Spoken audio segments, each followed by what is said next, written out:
Hello friends, I am Mr. Ravindra Bhalerao and I welcome you to my channel that is English for Learners. Dear students, let's continue bridge course activities of year 2023-24. In today's video we shall discuss bridge course post test of standard 8 subject English marks 30. विद्यार्थी मित्रांनो, आजचा video इयत्ता 8वीच्या विद्यार्थ्यांसाठी अतिशय important ठरणार आहे, कारण या व्हिडिओमध्ये आपण चर्चा करतोय ब्रिज कोर्स जो 2023-24 मध्ये जो आपण कंप्लीट केला आहे 20 डेजचा, त्या ब्रिज कोर्स ॲक्टिव्हिटीजवरती पोस्ट टेस्ट असणार आहे. आणि ती पोस्ट टेस्टमधील क्वेश्चन्स कशा प्रकारे असतील आणि how to writes its answers, त्याची उत्तरं कशी लिहायची, या सगळ्या गोष्टी या व्हिडिओमध्ये आपण चर्चा करणार आहोत. त्यासाठी हा व्हिडिओ स्टार्ट टू एंडपर्यंत बघायला विसरू नका. चला तर व्हिडिओला आपण सुरुवात करूया. Let's see. Question number 1A. Complete the sentences with appropriate words. दिलेले वाक्य पूर्ण करा. योग्य शब्द फिलअप करून गिवन इन द ब्रॅकेट. म्हणजे तुम्हाला वाक्य पूर्ण करायचे आहेत. For example, he was dash dash to leave the house and ब्रॅकेटमध्ये तुम्हाला शब्द दिले आहेत अबाउट स्टार्ट गोईंग. आता मी ॲन्सर सांगणार आहे, तुम्ही ॲन्सर गेस करा, अंदाज करा, त्याच्यानंतर पुढे मी पुढच्या स्लाईडमध्ये ॲन्सर दाखवेल. He was dash dash to leave the house, about to live or start to live or going to live. Guess करा. Next, my friend had a difficulty in dash dash. माझ्या मित्राला अडचण आहे डॅश डॅशमध्ये. कशामध्ये? To read की reading, दोन्हीपैकी एक option choose करायचं आहे. Third, I will be there in dash dash hour. मी तिथे असेल dash dash hour, a hour, an hour, 2 hour. या तिन्हीपैकी एक ऑप्शन तुम्हाला सिलेक्ट करायचं आहे. Next, I thinks the weather is dash dash cold, so much cold की too cold, a little cold. Guess करा उत्तर. Next, last one, the movie was so dash dash that I slept. The movie was so boring की bore. आता हे तुम्ही answer guess केलेला असेल. बघूया तुम्ही तुमचा आन्सर चेक करत. First one, he was about to leave. इथे काय आहे? About to leave the house. Next, my friend had a difficulty in reading. Reading is a correct option. Next one, I will be there in an hour. हा ए article an use केला जातो कारण HOUR hour याचा यानुसार त्याचा pronounced केले जातो. Next one, he thinks the weather is too cold. TOO म्हणजे खूपच या अर्थाने. And last one, the movie was boring, so boring that I slept. Boring. So हे ऑप्शन्स बरोबर आहेत, तुम्ही चेक करू शकता. नेक्स्ट, डू एज डायरेक्टेड सांगितल्याप्रमाणे हे क्वेश्चन सॉल्व करायचे आहेत. First, arrange the given words in alphabetical order. Alphabetical order तुम्ही सर्वजण लिहू शकता. C for cup, CAP cap, corner, change. बघूया काय तुम्ही हे करताय. नेक्स्ट ॲक्टिव्हिटी आहे, ॲन्सर गेस करून ठेवा. Write the opposite words. न्यूला अपोजिट वर्ड्स नवीन. फॉरगेट म्हणजे विसरणे, आठवण्यासाठी कोणता शब्द लक्षात ठेवा. Make word chain of verb. It म्हणजे शेवटच्या अक्षराने इट शब्द हा वर्ब आहे, क्रियापद आहे, आणि शेवटच्या लेटरने तुम्ही क्रियापदच बनवायचं आहे. तोपर्यंत वर्ड चेन काढून बनवून ठेवा, मग तुम्हाला आन्सर दाखवेन. Punctuate the following sentence. एक सेंटेन्स दिलं आहे ते पंक्च्युएट करायचे, म्हणजे त्याला विरामचिन्हांचा यूज करायचा आहे. लेट्स प्ले टुगेदर या सेंटेन्सला. अँड फिफ्थ वन आहे, write the past tense of. दिलेल्या शब्दांचा पास्ट टेन्स लिहा, गो आणि वॉकचा. आन्सर आपण चेक करूया. Arrange the given words in alphabetical order. CAP cap, CH change, CO corner आणि CUP cup. हे अल्फाबेटिकल ऑर्डरमध्ये, कारण C नंतर A येतो, नंतर H, त्यानंतर O आणि नंतर C. Right the opposite words. New, old, forget, remember. Remember म्हणजे आठवणे. Make word chain of verb. It, T पासून टेक. इट म्हणजे खाणे, टेक म्हणजे घेणे. अर्न, ई पासून अर्न म्हणजे कमावणे. एन पासून नीड म्हणजे गरज वाटणे. डी पासून डान्स, नाचणे. सो आपण वर्ब चेन कंप्लीट केली. Punctuate. Let's play, L capital. Let's play together. आपण एकत्रित खेळूया. अवतरण चिन्हामध्ये ठेवू शकतो किंवा नाही ठेवलं तरी चालेल. आणि एंडिंगला full stop. Write the past tense of. Go, went, walk, walked. ED लावून पास्ट करायचं आहे. सो या प्रकारे हे आन्सर्स असतील. नेक्स्ट ॲक्टिव्हिटी आहे question number 2A. Read the passage given below and answer the question. 5 मार्क्ससाठी हा पॅसेज आहे. एक पॅसेज दिलेला आहे, मी फक्त रीड करतो, आपल्याकडे वेळ कमी आहे, एक्सप्लेन करणार नाही. सिम्पल पॅसेज आहे. Tomato is a strictly fruit. टोमॅटोला हे खरोखर फ्रूट आहे. because it is an ovary with seeds. However, since it is not a sweet and is eaten along with a main course of a meal, it is classified as a vegetable. पण त्याला vegetable म्हणून classify असं त्याची विभागणी केली जाते फ्रूटला, टोमॅटोजला, पण actually it is a fruit. तर खरोखर ते फ्रूट आहे सायंटिफिकली. मोस्ट टोमॅटोज आर पिक अप बिफोर फुल्ली राईप, म्हणजे पूर्णपणे पिकण्या अगोदर ते तोडले जातात. Tomatoes benefits the heart and keep blood pressure in control. त्याचे बेनिफिट्स सांगितले आहेत.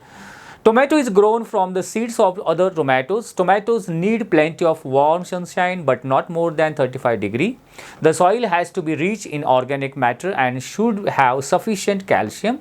Tomato plants need an adequate supply of water per day. Tomatoes take about 2 to 3 months to grow. 2 ते 3 महिने लागतात त्याला पूर्णपणे ग्रो होण्यासाठी, वाढ होण्यासाठी. They have to be picked before they are fully ripe. Next paragraph आहे. Potatoes is a tuber crop, म्हणजे जमिनीच्या आतमध्ये येणारं ते क्रॉप आहे. Potatoes contain resistance starch and fibre. त्याच्यामध्ये स्टार्च अँड फायबर हे घटक असतात जे की प्रतिकारशक्ती वाढवते आपली. It is grown from the eyes of the other potatoes. Potatoes grow in a cool climates. Potatoes grow in average soil. The soil should be fertile and well drained. Potatoes take about 4 to 5 months to grow. They have to be picked before they are fully ripe. Potatoes are dug out of the soil. Soil मधून खोदून ते काढले जातात. So हा paragraph आहे, त्याच्यावरती questions आहेत. Y is tomato considered as a fruit? टोमॅटोला फ्रूट असं का मानलं जातं? आपण डायरेक्ट क्वेश्चन आणि आन्सर बघूया. Why is tomato considered as a fruit? Answer: Tomato is considered as a fruit because it is an ovary with seeds. हे answer इथे दिलेलं आहे. Because it is an ovary on seed. हे तुम्ही underline या ओळी लिहू शकता. In a botanical terms, any structure that develops from the ovary of flowers and contains seeds is classified as a fruit. ठीक आहे. Next, how much time do tomato need to grow? टोमॅटोला वाढ होण्यासाठी किती वेळ लागतो? आन्सर पॅरेग्राफमध्ये आहे. Tomato take about 2 to 3 months to grow. 2 ते 3 महिने लागतात. Third, what kind of crop potato is? Potato कोणत्या प्रकारचं पीक आहे, क्रॉप आहे? काइंड म्हणजे प्रकार. Potato is a tuber crop, जे की जमिनीच्या आतमध्ये घेतलं जातं. What do potatoes contain? पोटॅटोमध्ये काय असते, म्हणजे कोणते घटक? तर गेलेलं वाक्य आहे, potatoes contain resistance starch and fibre. What kind of soil do potato crops need? Potato क्रॉपला कोणत्या प्रकारची मातीची आवश्यकता असते? Potato crops need average soil that is fertile and well drain. जे की हे याचे आन्सर्स पॅसेजमध्ये आहेत, या तुम्ही अंडरलाईन करा. ठीक आहे. नेक्स्ट ॲक्टिव्हिटी आहे, classify the words. Classify the words and given words into appropriate column. तुम्हाला 3 कॉलम आहेत, noun, adjective, verb and adverb. नाम, विशेषण, क्रियापद आणि क्रियाविशेषण. आणि तुम्हाला इथे काही शब्द दिले आहेत, ते जे नाऊन, याच्यापैकी तुम्ही क्लासिफाय करायचे नाऊनचे शब्द. नाऊनच्या कॉलममध्ये adjective, manage, careful, survive, ferocious, begin, desperately, rifle, professional. आता आपण डायरेक्ट त्याचा आन्सर बघूया. ठीक आहे. नाऊन्स कोणकोण? नाऊन्स म्हणजे नाव, रायफल बंदूक, इम्पॉर्टन्स हा नाऊन आहे, कम्युनिकेशन संवाद, guidance these are the nouns त्या वर्ड्समधून. नेक्स्ट ॲडजेक्टिव्ह कोणते? केअरफुल, फिरोसियस, फिरोसियस म्हणजे अतिशय रागावलेला, रागीच्या अर्थाने. Professional, national, happy these are adjective.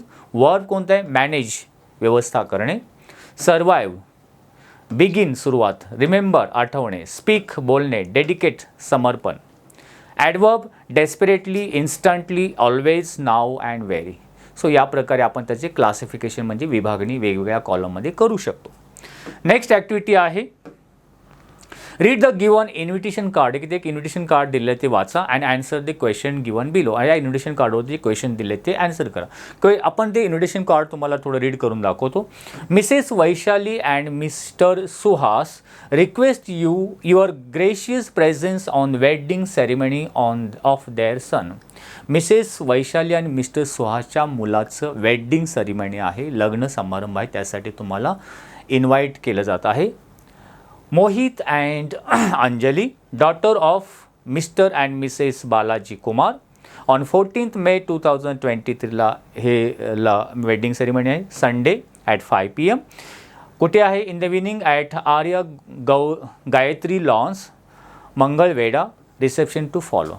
So या प्रकारचे इन्व्हिटेशन आहे, त्याच्यावरती questions. 1. What is the program about? हा प्रोग्राम कशाबद्दल आहे? वन सेंटेन्समध्ये आन्सर लिहू शकतो. It is about a wedding ceremony like this. Answer पुढे तुम्ही मी दिलेलंच आहे, मी तुम्हाला रीड करून दाखवतो. Who is or are the host. याचे निमंत्रक कोण आहे, निमंत्रण देणारे कोण आहे, host. When is the program scheduled. Program केव्हा आहे, म्हणजे डेट कोणती आहे.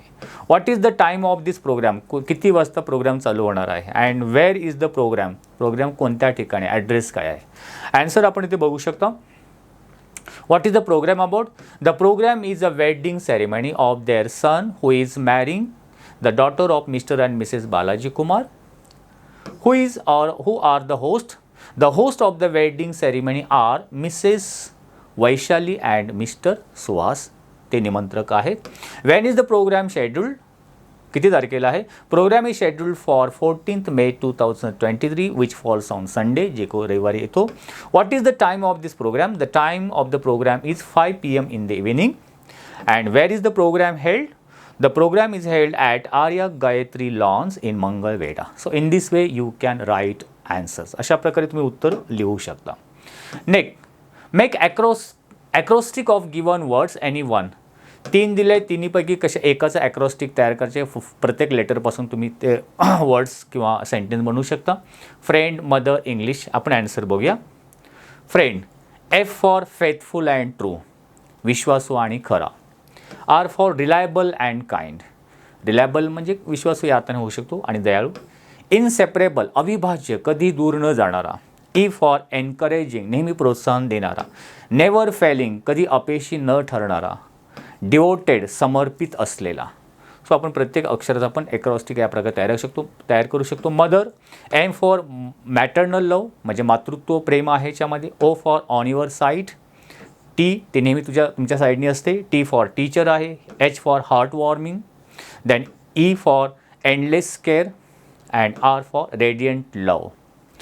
इंग्लिशमध्ये E for expressive. N for nurturing language. G for grammar and syntax. L for literature treasure. I for international. S for speak it loud and H for history and culture.